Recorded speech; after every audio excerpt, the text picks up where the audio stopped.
ज्ञानाञ्जनशलाकया चक्षुरुन्मिलितं येन तस्मै श्रीगुरवे नमः। नमो ॐ विष्णुपादाय कृष्णप्रेष्ठाय भूतले श्रीमते भक्तिवेदान्त स्वामिन् इति नामिने।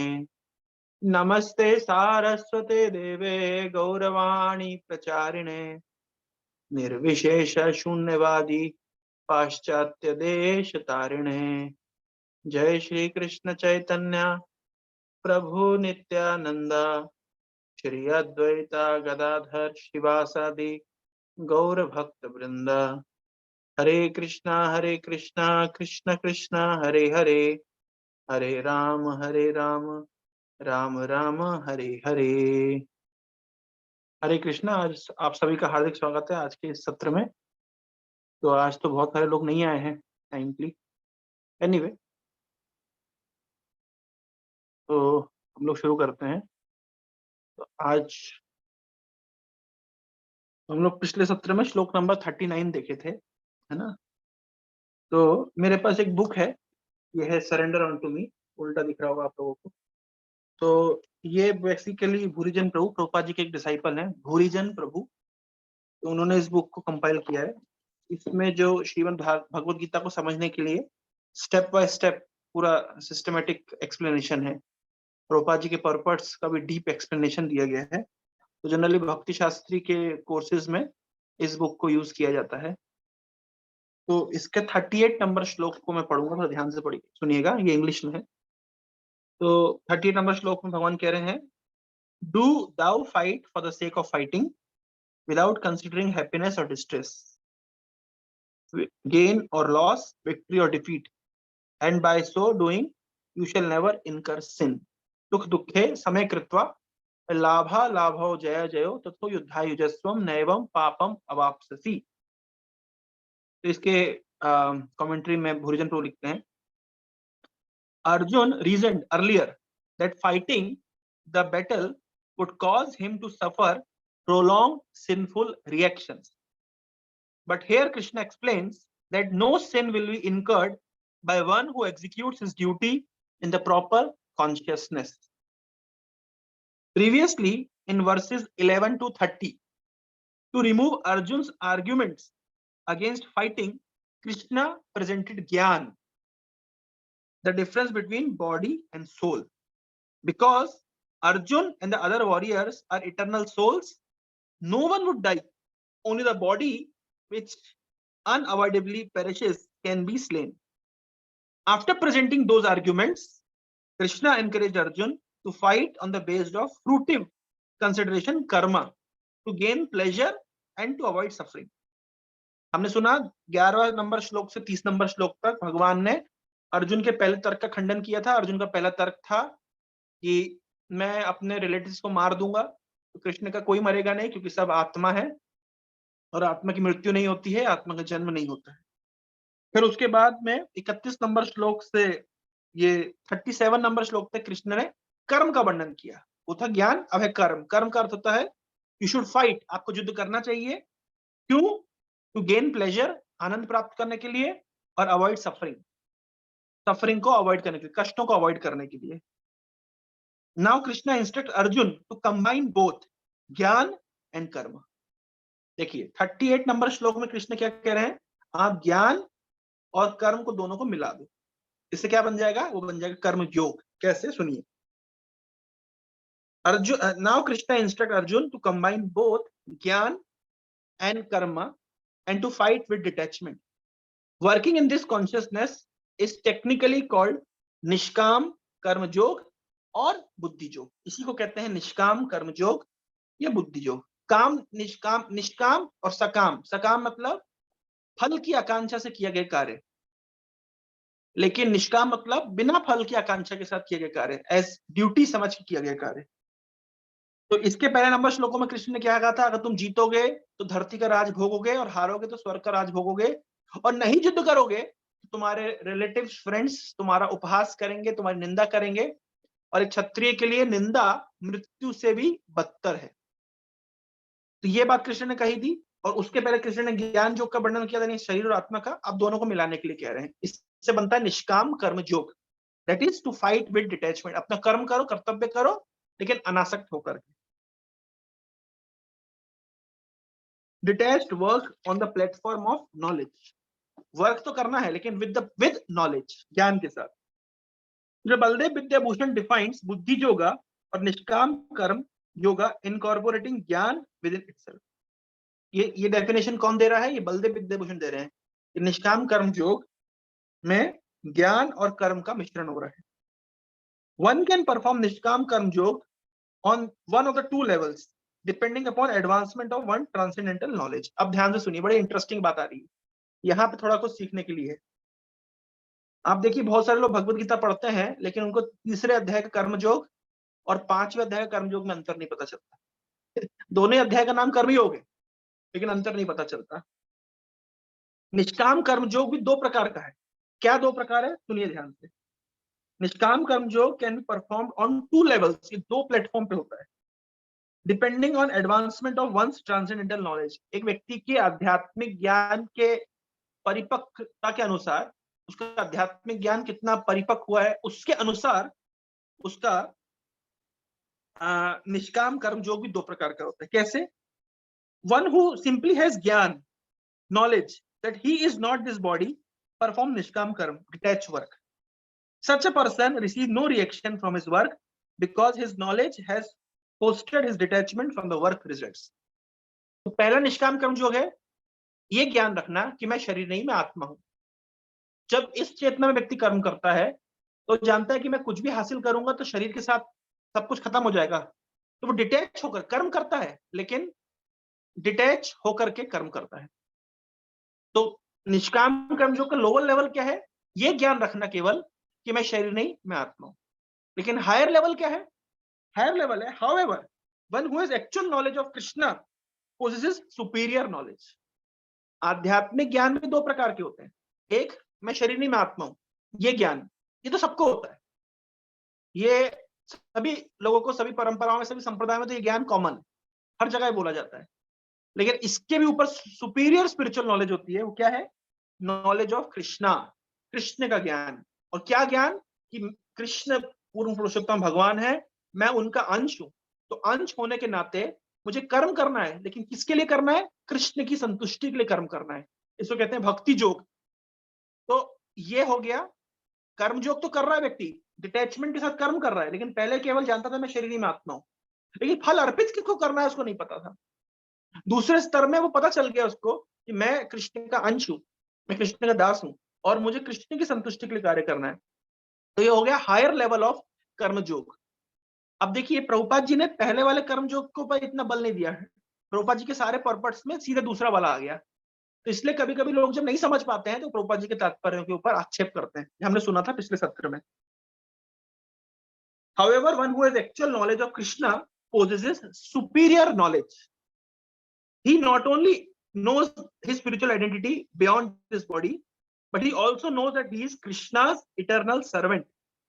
Such a person also performs Nishkam Karma, but he receives no reaction for his work because he offers the fruit of his work to Krishna.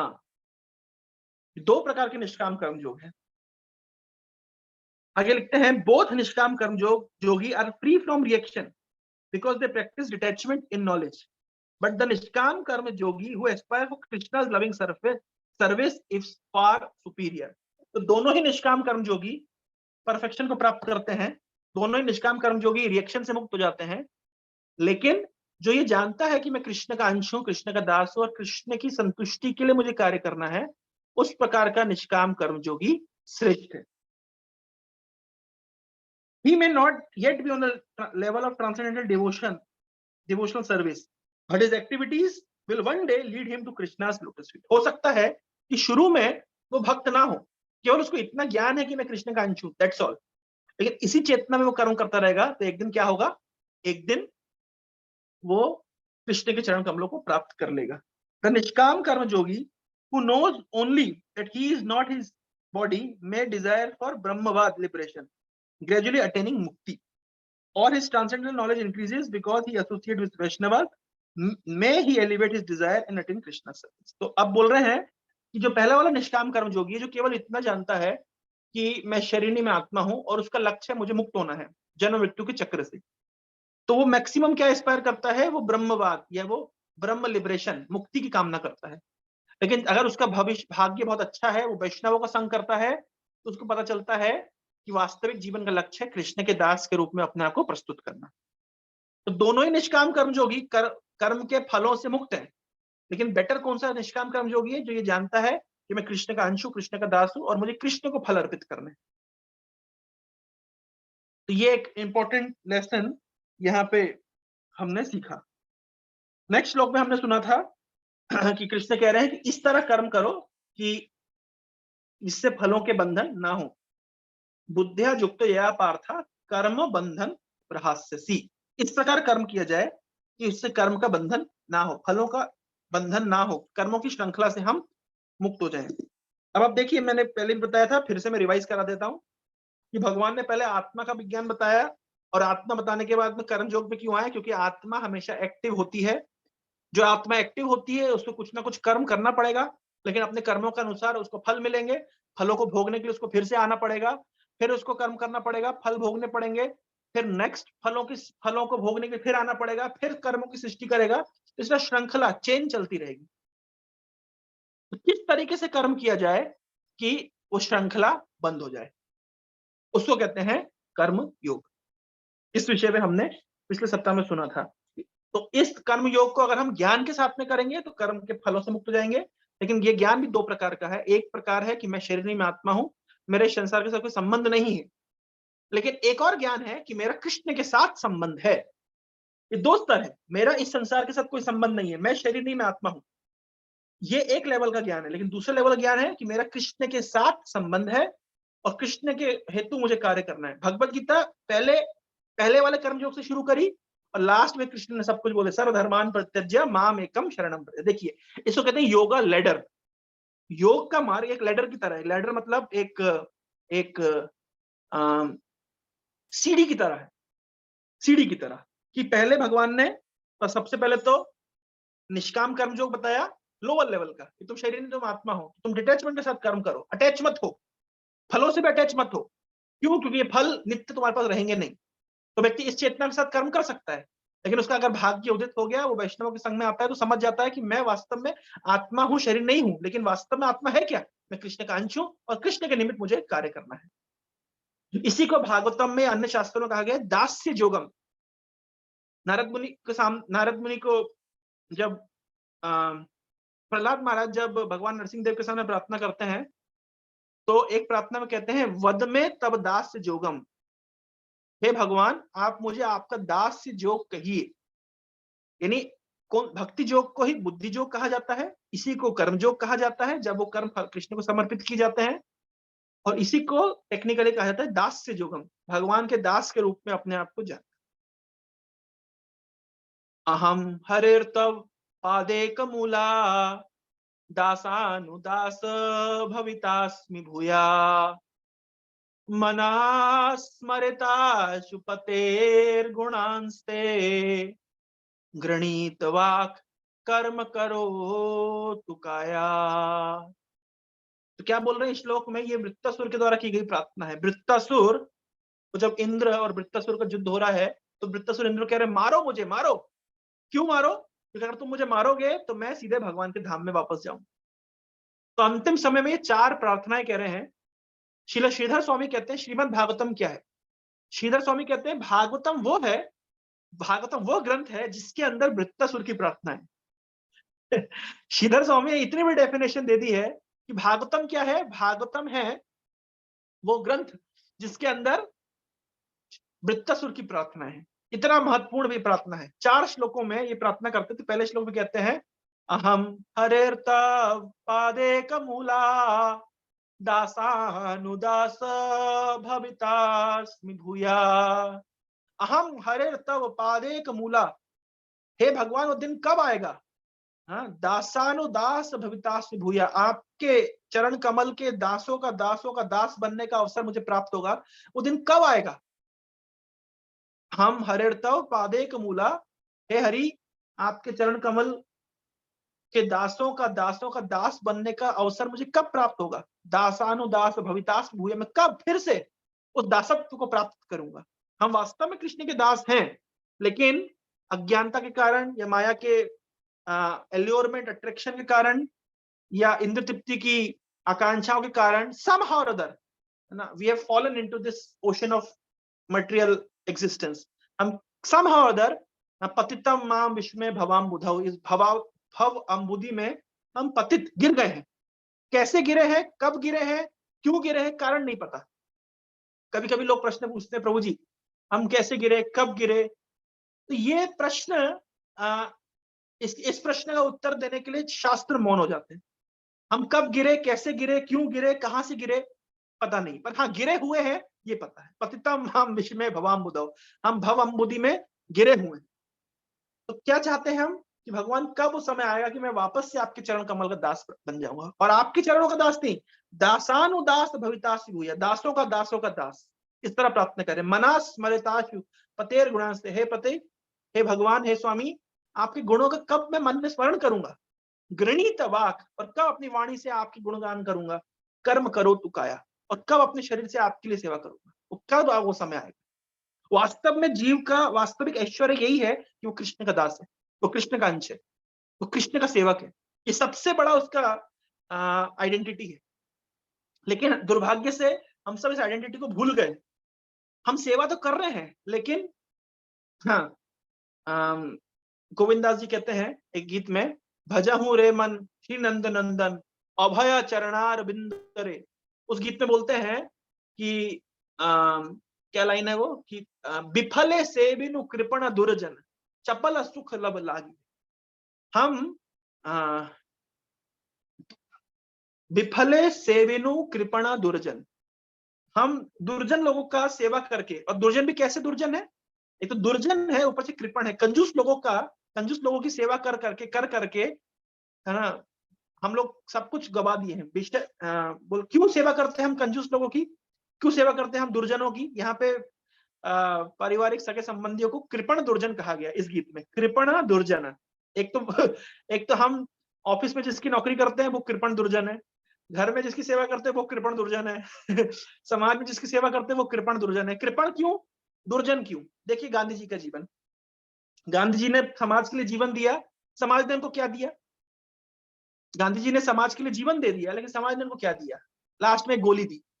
मैंने कई बार बताया है कि गांधी जी को 2 अक्टूबर को शहर के, पहले तो 1 अक्टूबर के दिन क्या होता है, चौराहे पे सबसे पहले स्वीपर आता है, वो पाइप पकड़ता है, झाड़ू लेता है, और पाइप से गांधी जी की सफाई होती है झाड़ू से, है ना, जिसने फादर ऑफ द नेशन। फिर उसके बाद सफाई होती है, फिर 2 तारीख को, 2 अक्टूबर को समाज के सारे गुंडे, डकैत, चोर, करप्टेड ऑफिसर सब इकट्ठा होते हैं, और वो गांधी जी को माला पहनाते हैं, है ना, और कुछ तथाकथित भाषण देते हैं, सब ब्लफ करते हैं, झूठ बोलते हैं, चीटिंग करते हैं, और उसके बाद में वो माला सड़ती रहती है 29 जनवरी तक।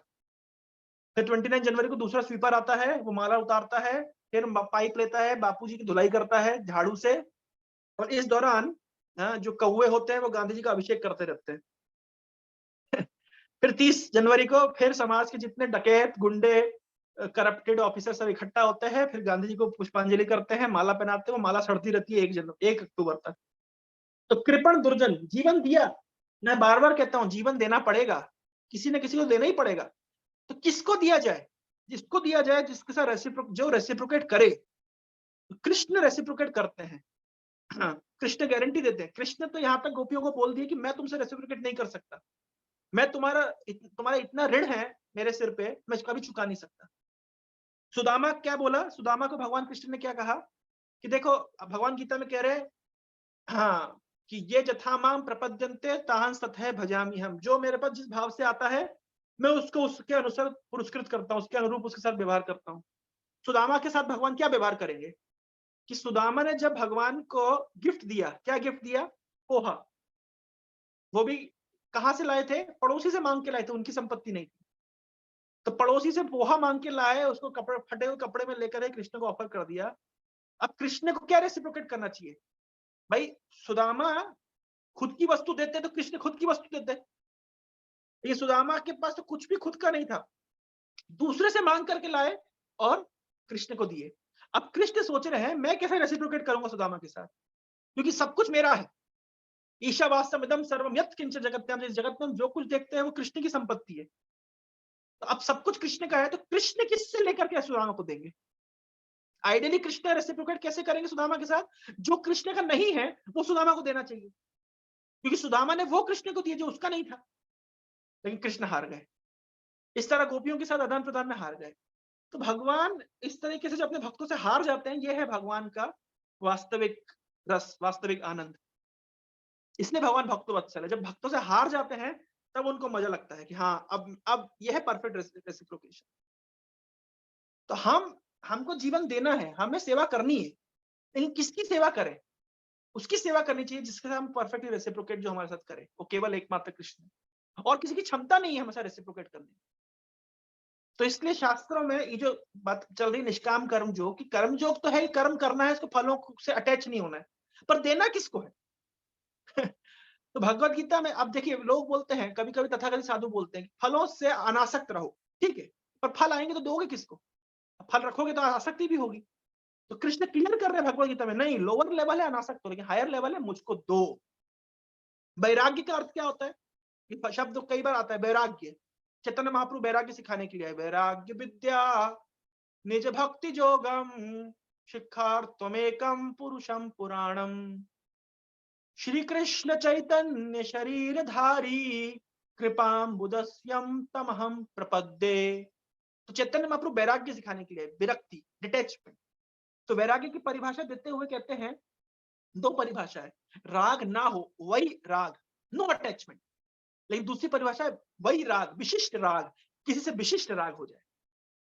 तो वास्तविक वैराग्य क्या है? कृष्ण के साथ अटैचमेंट ही वास्तविक वैराग्य। प्रभुपाद जी उदाहरण देते हैं, तीन प्रकार के लोग होते हैं, कर्मी, जोगी और भक्त। तो क्या अंतर है तीनों में? या ऐसे बोलते हैं, भोगी, जोगी और भक्त। भोगी, त्यागी और भक्त, प्रभुपाद जी ऐसे बताते हैं, भोगी, त्यागी और भक्त। जैसे प्रभुपाद जी उदाहरण देते हैं कि रोड के ऊपर किसी को पर्स पड़ा हुआ मिल गया, तो भोगी क्या सोचेगा? अरे किसी का वॉलेट है, ले लो, इसमें क्या रखा है। इसको कहते हैं भोगी। त्यागी किसको कहते हैं? वो बोलेगा नहीं नहीं, मेरा नहीं है, छोड़ देगा। लेकिन भक्त कौन है? वो खोजेगा, अरे ये किसका है, उसको लौटाना चाहिए। तो भोगी लोग बोलते हैं सारे संसार की संपत्ति मेरे भोग के लिए, इस संसार में जो कुछ है मैं भोगूंगा। भगवत गीता के 16वें अध्याय में इस प्रकार के भावनाओं को आसुरिक भावना बताया। तो भोगी मतलब जो संसार को भोगना चाहता है। त्यागी बोलता है मैंने संसार छोड़ दिया।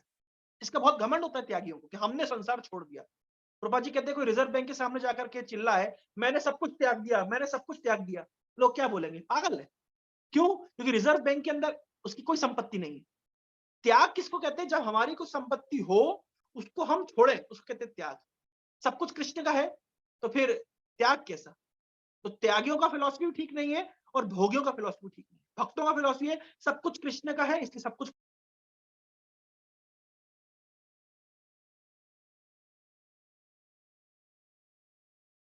कृष्ण का है, इसलिए सब कृष्ण की सेवा में अर्पित होना चाहिए। इसको कहते हैं सही फिलॉसफी। तेरा तुझको अर्पण क्या लागे मेरा, तो ये है परफेक्ट फिलॉसफी। तो निष्काम कर्म योग भी दो प्रकार के हैं। एक ये जानना कि मैं शरीर में आत्मा हूं, लेकिन उससे बेटर है ये जानना कि सब कुछ कृष्ण का है, मुझे कृष्ण को अर्पित करना है। ये इस चेतना में जो व्यक्ति कर्म करता है तो क्या होता है उसके साथ? आगे भगवान कह रहे हैं, नेहा विक्रमो नाशो अस्ति प्रत्यवायो न विद्यते स्वल्पमपि अस्य धर्मस्य त्रायते महतो भयात्। नेहा विक्रमो नाशो अस्ति, इस अभिक्रम में, इस एंडेवर में, इस तरह के कार्य में, इस तरह से कार्य करने में प्रत्यवायो ना विद्यते, कुछ भी व्यय नहीं होता है। प्रत्यवायो, व्यय मतलब व्यय होना, खर्च होना, ना विद्यते, नहीं होता है। तो अल्पम अपनी अस्य धर्म से, इस प्रकार का व्यक्ति अगर थोड़ा भी इस चेतना में कार्य करता है तो महानतम भय से उसकी रक्षा हो जाती है। यानी कर्म योग की सही सिद्धांत के साथ जो व्यक्ति कर्म करेगा, लेकिन इस चेतना में कर्म करेगा कि सब कुछ कृष्ण का है और सब कुछ कृष्ण के निमित्त है, अखिलार्थ कृष्ण, सब कुछ कृष्ण के लिए है, अखिल अर्थ कृष्ण चेष्टा, सारा चेष्टा, अखिल चेष्टा कृष्णार्थम, सब कुछ कृष्ण के लिए किया जाए, इस चेतना में कोई कार्य करता है, नेहा विक्रमो नाशोस्ति प्रत्यवायो ना, कुछ भी व्यय नहीं होता, कुछ भी खर्च नहीं होता। ये बड़ी इंटरेस्टिंग बात भगवान बोल रहे हैं। बड़ी इंटरेस्टिंग बात यहाँ पे भगवान बोल रहे हैं, कुछ भी इस तरह का व्यक्ति इस तरह की चेतना में कार्य करता है, उसे कुछ भी खर्च नहीं होता। इसका क्या अर्थ? बहुत सिंपल अर्थ है। यहाँ पे आध्यात्मिक कार्य और भौतिक कार्यों में अंतर बताया। आध्यात्मिक कार्य का हमारी परिभाषा है, हम प्रभुपाद जी के अनुयायियों के लिए या वैष्णवों के लिए सीधी डेफिनेशन है, आध्यात्मिक कार्य मतलब कृष्ण की सेवा। हमें जो केवल डिटैचमेंट की बात नहीं करते, हमारी सीधी फिलॉसफी है, detachment means offering to Krishna. तो कृष्ण योग में कृष्ण भावना अमृत के अनुसार जो कर्म करते हैं, यानी कृष्ण को अर्पित किए गए कर्म, इस तरह के कर्मों में प्रत्यवायो ना विद्यते, कोई व्यय नहीं होता, कुछ खर्च नहीं होता, कुछ घटता नहीं है, और थोड़ा भी किया गया महानतम भय से रक्षा कर लेता है। तो एक तो घटता नहीं है, दूसरा महानतम भय से रक्षा हो जाती है। इस विषय पे आज हम संक्षेप में चर्चा करेंगे। आज एक्चुअली मुझे थोड़ा बुखार है, तो थोड़ा सा कम एनर्जी के साथ मैं आप लोगों के सामने बोल रहा हूँ। तो प्रत्यवायो ना विद्यते, व्यय नहीं होता। आध्यात्मिक वस्तु का कभी क्षय नहीं होता। इसका अर्थ क्या है? इसका अर्थ बहुत सरल है। जैसे मान लीजिए, कई प्रभुपाद जी समझाते हैं कि मैंने एक डिग्री हासिल करी है, मैं अगले जीवन में आऊंगा, मैं ये नहीं बोल सकता कि मैंने पिछले जन्म में इंजीनियरिंग की ग्रेजुएशन हासिल करी थी, डिग्री हासिल करी थी, तो इस बार मैं नेक्स्ट फेज से शुरू करूंगा, मैं सीधे एमटेक के लिए अप्लाई कर सकता हूँ। बोले नहीं, संभव नहीं है। अगले जन्म में आएंगे तो हमें क्या करना पड़ेगा? फिर से एबीसीडी से शुरू करना पड़ेगा, वो भी अगर मनुष्य जीवन में आते हैं तो इसका अर्थ क्या हुआ? इसका अर्थ हुआ कि हाँ, इसका अर्थ हुआ कि व्यय हो गया, खर्च हो गया, खत्म हो गया। जो कुछ हासिल किया था वो शरीर के अंत होने पर सब कुछ अंत हो गया। क्या क्या अंत हो जाता है? शरीर के साथ सारे संबंध, उनका अंत हो जाता है शरीर के अंत होने पर। और क्या अंत हो जाता है? और अंत हो जाता है शरीर से के लिए प्राप्त की गई सारी वस्तुएं। हमने बहुत ब्यूटी पार्लर में जाकर के खूब चेहरे को सुंदर बनाया हो, इसी जीवन में अंत हो जाएगा, दूर जाना जरूरत नहीं। मैं सुना था अभी कुछ दिन पहले, एक एक न्यूज आई थी कि किसी ने एक एक्ट्रेस ने प्लास्टिक सर्जरी कराई वजन घटाने के लिए, तो वो सर्जरी फेल हो गई और उसकी मृत्यु हो गई हॉस्पिटल में। मैंने तो कहा बहुत बढ़िया बात है, मतलब वजन घटाने के लिए इस सर्जरी करा रही थी और वो मैंने कहा सावधान, कभी इस विषय में नहीं सोचना चाहिए। फिर उसके बाद हमने सुना था क्वीन एलिजाबेथ, मतलब आज से 300-400 साल पहले, जो इंग्लैंड की रानी थी, उसकी उसने इतना मेकअप करती थी कि वो मृत्यु उनकी कैसी हुई? उनकी मृत्यु हुई लेड पॉइजनिंग के कारण। उनके चेहरे के ऊपर इतनी मोटी परत जम गई थी लेड की, शीशे की, क्योंकि कॉस्मेटिक्स में उस समय शीशा डाला जाता था। और क्यों क्यों क्योंकि जब उसने अपने चेहरे में पहली बार झुर्रियां देखी, व्रिंकल्स देखे, तो वो बहुत दुखी हो गई। उसका सारा उत्साह क्षीण हो गया, उसको दुख बढ़ गया। क्यों? कि मेरे चेहरे पे झुर्रियां आ गई। इतना अज्ञानता में लोग जीते हैं ना। उसके बाद हम देखते हैं बहुत सारे film actress actress film star क्या करते हैं, वो चेहरे की झुर्रियां ना है तो वो टाइट स्किन टाइटनिंग करवाते हैं, बहुत कुछ करते हैं, लेकिन ये क्षीण हो जाएगा, ये टिकेगा नहीं। शरीर के लिए कुछ भी किया गया कार्य, शरीर शरीर के संबंधित वस्तु है, शरीर के संबंधित व्यक्ति, सब कुछ शरीर के साथ क्षीण होना है। ये अज्ञानता है लोगों के अंदर, ये पहली अज्ञानता है। जिस दिन ये अज्ञानता खत्म हो गई तो सारी समस्या सॉल्व हो गई। मैं भारतीय हूँ, सामने वाला पाकिस्तानी, मुझे झगड़ा करना है। मैं हिंदू हूँ, मैं मुसलमान हूँ, मुझे झगड़ा करना है। ये केवल व्यक्ति इतना समझ जाए शरीर और आत्मा में अंतर है, वो खत्म हो गया, इसका सारा कॉन्सेप्ट खत्म हो गया। तो ये व्यय हो जाता है, शरीर के साथ प्राप्त की गई वस्तु का व्यय होता है, लेकिन आध्यात्मिक वस्तु का व्यय नहीं होता। आज हमने जितना भजन किया है, नेक्स्ट उसी उसी आज छोड़ देंगे भजन, नेक्स्ट लाइफ में आज जहां तक पहुंचे वहीं से कंटिन्यू किया जाएगा। इसके कई प्रमाण है, जैसे भरत महाराज का प्रमाण है। भरत महाराज जब हिरण के शरीर में थे और उसके बाद में जड़ भरत के शरीर में थे, तो भक्ति वहीं से कंटिन्यू किए जहां पे वो छोड़े थे। गजेंद्र का प्रमाण मिलता है, गजेंद्र महाराज, इंद्रदुम्न को श्राप मिला था हाथी बनने का, लेकिन उनको फिर लास्ट में जब अगले जन्म में जब क्रोकोडाइल ने पकड़ लिया था, तब उनको वो मंत्र याद आ गए जो उन्होंने पूर्व जन्म में याद किए थे, और फिर वो मंत्र से उन्होंने स्तुतियां करी। गजेंद्र के द्वारा स्तुति की, भागवत में बहुत सुंदर स्तुतियां हैं, तो वो कब उन्हें याद करी थी? वो उन्हें पूर्व जन्म में याद करी थी। देखिए उनकी भक्ति नाश नहीं हुई। ऐसे हजारों उदाहरण है। भगवत गीता में तो कृष्ण से अर्जुन ने प्रश्न पूछ लिया कि मैं भक्ति कर रहा हूँ, मैं योग के मार्ग में चल रहा हूँ, सफल नहीं होऊंगा तो कहाँ क्या गति रहेगी। तो भगवान क्या समझा रहे हैं कि कोई हरासमेंट नहीं है, कुछ लॉस नहीं है। नेहा विक्रम नाशोति प्रत्यवायो न विद्यते, उसका व्यय नहीं होता है। अगले जन्म में जहां यहाँ से छोड़ा है वहां से कंटिन्यू करोगे। ये छठे अध्याय में भगवान ने अर्जुन को समझाया है।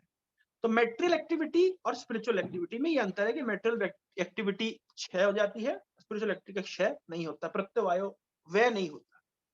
और थोड़ी भी करी गई महानतम भय से रक्षा कर लेती है। थोड़ी भी, जैसे अजामिल। अजामिल के केस में हम देखते हैं कि अजामिल शुरू शुरू में भक्त था, लेकिन बुरी संगति के प्रभाव से आने के कारण उसकी भक्ति सब खत्म हो गई और बुरी संगति में आने के कारण उसने गलत कार्य व्यसन करना शुरू कर दिए। लेकिन अंत काल में समहाउ गुड फॉर्च्यून इस तरह जागा कि उसको विष्णु दूतों का दर्शन प्राप्त हुआ। उसने अपने पुत्र का नाम नारायण रख दिया था और फिर लास्ट में वो भगवान के धाम में गया। क्या शिक्षा मिलती है कि स्व अल्पम अप्यस्य धर्मस्य त्रायते महतो भयात, थोड़ी भी करी गई समय आने पर काम दे जाती है। तो ये स्पिरिचुअल एक्टिविटी कृष्ण कॉन्शियसनेस के लक्षण है।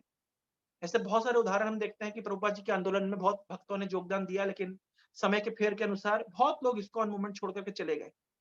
लेकिन जब चले भी गए लेकिन वापस आते हैं या अंत समय में वो श्रील प्रभुपाद का स्मरण करते हैं, कृष्ण का स्मरण करते हैं। कई ऐसे भक्त हैं जो श्रील प्रभुपाद का स्मरण करते हैं, शरीर त्यागते हैं, जबकि वो अपेरेंटली कृष्णा कॉन्शियसनेस मूवमेंट को छोड़ के जा चुके हैं। इसका अर्थ क्या है? स्व अल्पम अपि अस धर्मस्य त्रायते महतो भयात्, थोड़ी की गई भक्ति भी महानतम भय से रक्षा कर लेती है। तो इसका अर्थ है कि इसका अर्थ कॉन्फिडेंस देने वाला श्लोक है कि भाई नुकसान नहीं है, इस मार्ग में कोई क्षय नहीं है। तो ये मार्ग इतना प्रशस्त मार्ग है। भागवत में तो कहा गया है धावन निबिल्लवा नेत्र ना स्खते स्खलित ना पते दिया। इस मार्ग पे व्यक्ति आंख बंद करके भी दौड़ेगा तो ना फिसलेगा ना गिरेगा, ना पते न स्खलित, न स्खलित न पते दिया, फिसलेगा भी नहीं और गिरेगा तो छोड़ दीजिए। ये मार्ग इतना प्रशस्त मार्ग क्यों? क्योंकि यहाँ पे प्रोटेक्शन देने वाले कृष्ण है। अब देखिए अन्य मार्गों में, कर्म के मार्ग में प्रोटेक्शन देने वाला कोई भी नहीं। थोड़ी कर्मकांड में गलती हुई, खत्म। इसका उदाहरण है, हम देखते हैं वृत्तासुर का जन्म। विश्वरूप और जब उस समय जो यज्ञ हो रहा था, थोड़ा आहुति इधर उधर हुआ, थोड़ा मंत्र उच्चारण इधर उधर हुआ, तो जो इंद्र का इंद्र को मारने वाला आने वाला था, वो इंद्र के द्वारा मारा गया। इस तरीके से कई उदाहरण हम देखते हैं। थोड़ा भी मंत्र उच्चारण इधर उधर होता है तो अर्थ का अनर्थ हो जाता है। कर्म के मार्ग में समस्या है। ज्ञान के मार्ग में समस्या यह है कि यहाँ भी बहुत कंपटीशन है। एक ज्ञानी एक पहाड़ पे, दूसरा ज्ञानी दूसरे पहाड़ पे, और फिर उनकी कोई ना असौ ऋषि यस्ते मतम न भिन्नम, ऐसा कोई ऋषि मुनि नहीं जिनके मत भिन्न नहीं है, सबके मत अपने अपने हैं। और दूसरी बात ये अपने प्रयास से करते हैं परफेक्शन को प्राप्त करने के लिए, कोई सपोर्ट नहीं लेते कृष्ण का, तो होता क्या, एट द एंड गिर जाते। कितने उदाहरण है, इंडिपेंडेंटली चले ना, किसी का सपोर्ट नहीं लिए। लेकिन भक्ति के मार्ग में तो कृष्ण ने सपोर्ट करते हैं। भगवान गीता में कह रहे थे शाम सतयुक्ता नाम भजताम प्रीतिपूर्वकम ददामी बुद्धि योगम तम तेन मामुपयंती है। भाई बुद्धि, भगवान कह रहे हैं कि जो मेरा सतत रूप से भजन करता है, मेरी भक्ति में लगा रहता है, मैं उसको बुद्धि देता हूँ जिससे वो मेरे पास आ सके। तो सपोर्ट करने वाले हैं। ज्ञानियों को कौन सपोर्ट करेगा? कर्मियों को कौन सपोर्ट करेगा? लेकिन भगवान सपोर्ट कर रहे हैं। कैसे सपोर्ट कर रहे हैं? तेषाम एवानुकंपार्थम अहम अज्ञान जनतमा नाश्यामि आत्म भावस्तु ज्ञान दीपे नवास। मैं हृदय के अंदर अज्ञानता के अंधकार को दूर करता हूँ, ज्ञान का प्रकाश जला करके। भगवान करते हैं भक्त के लिए, भगवान जिम्मेदारी लेते हैं उसकी। कभी कभी प्रश्न उठता है कि अंत नारायण स्मृति, अंत में नारायण का स्मरण आना चाहिए। लेकिन मान लीजिए अगर अंत काल में हमारी हालत खराब है, नारायण का स्मरण नहीं आएगा तो क्या करेंगे? तो कृष्ण कह रहे हैं, शास्त्र में लिखा है, मैं श्लोक अगले सप्ताह कोट कर दूंगा, मुझे ध्यान नहीं है अभी। उसमें लिखा है कि कोई भक्त अगर, मेरे ख्याल से ये कुर्म पुराण में लिखा है, कि कोई भक्त अगर भजन करता है लेकिन अंतकाल में इस तरह विकट परिस्थिति में होता है, शारीरिक रोग से ग्रस्त होता है, वृद्धावस्था से ग्रस्त होता है, और मेरा स्मरण किसी कारण से नहीं कर पाता, कोमा में चला गया, तो वो मेरा स्मरण नहीं कर पाता, लेकिन मैं उसका स्मरण करके उसको उद्धार कर देता हूँ। ईशोपनिषद में तो यहाँ तक लिखा है कि हे भगवान, लास्ट श्लोक में लिखा है कृतो स्मरा कृतम स्मरा कृतो स्मरा कृतम स्मरा, मैंने आपके लिए जो किया आप स्मरण करिए, क्योंकि मैं तो हो सकता है भूल जाऊंगा लेकिन आपको तो स्मरण रहेगा ना। तो भक्ति मार्ग में इतना प्रोटेक्शन है। और बताइए इससे ज्यादा, इसलिए तो कह रहे नेहा करुणाशक्ति प्रत्यवायो ना विद्यते, इससे कोई व्यय नहीं है। सो अल्पम अपि अस धर्मस्य त्रायते महतो व्यय, थोड़ी प्रगति भी महानतम भय से रक्षा कर सकती है। मैं एक कहानी सुना करके अपने वक्तव्य को विराम दूं। तो जब हमको पता ही है कि हमको हमारे नेक्स्ट लाइफ के लिए प्रिपेयर करना है, फ्यूचर डेस्टिनेशन के लिए प्रिपेयर करना है, तो इससे संबंधित कल मैं एक भक्त के घर में गया था, तो उन भक्त के एक ब्रह्मचारी हैं, बरहमपुर में गया था, और उनके छोटे भाई, उनका विवाह होने ही वाला था कुछ दिनों में, उनकी उम्र मात्र 26 वर्ष थी, लेकिन दुर्भाग्य से उनका एक्सीडेंट होकर के उनकी मृत्यु हो गई।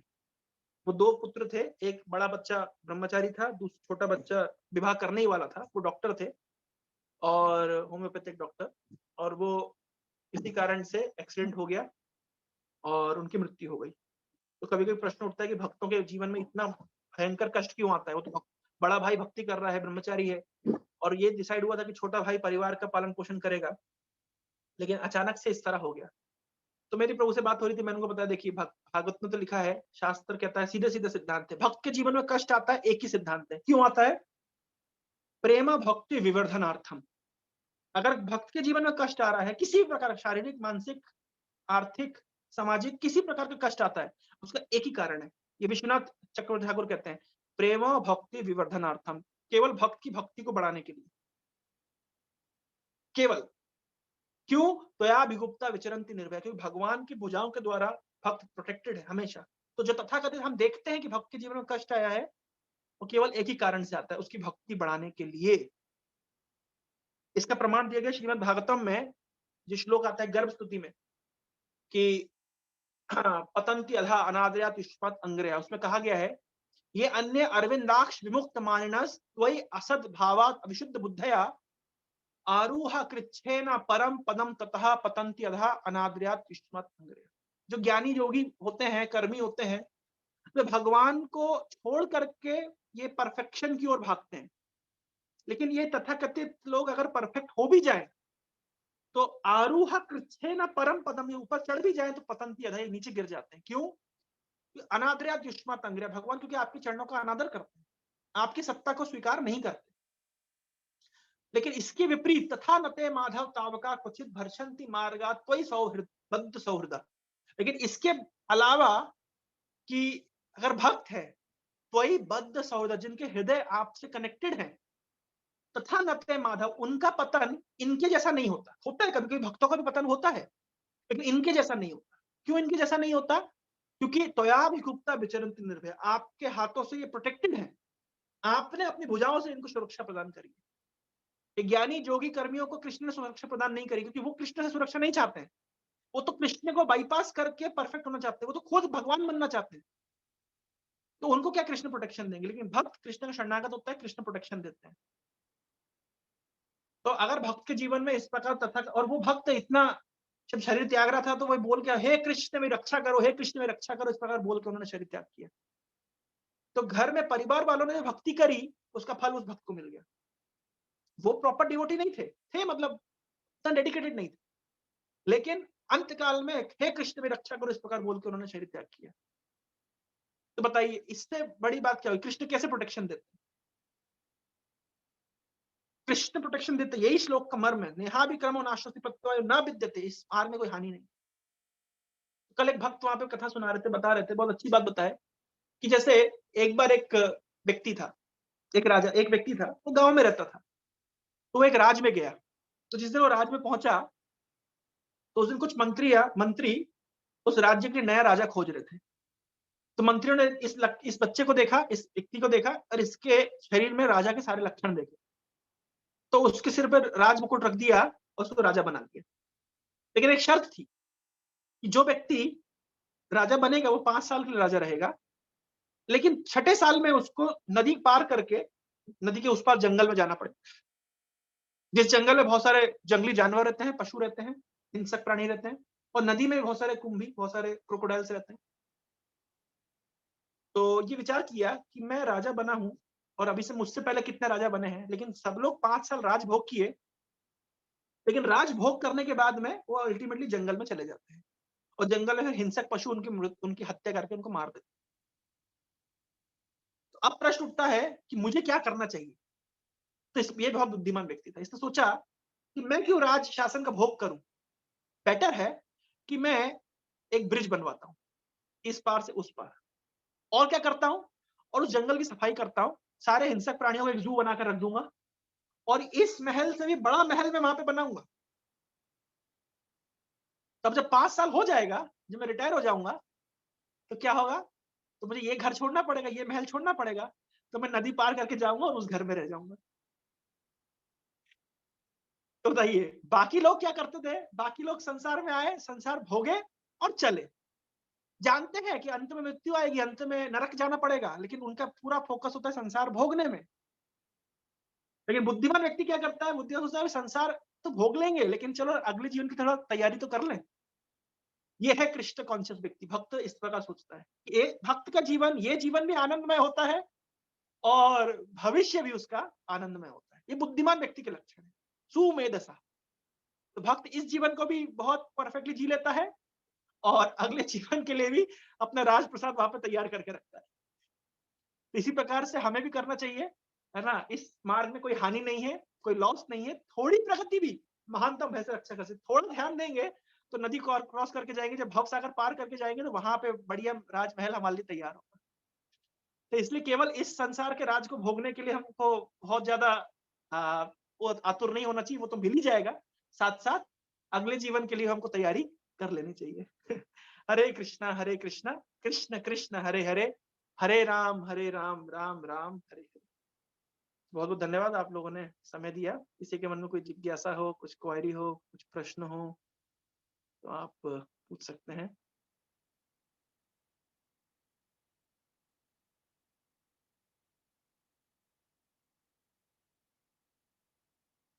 ठीक है, तो नहीं है कोई प्रश्न तो फिर यहीं तक रखते हैं। हरे कृष्णा। भगवद गीता यथारूप की जय। जगत गुरु श्रील प्रभुपाद की जय। गौर प्रेमानंद।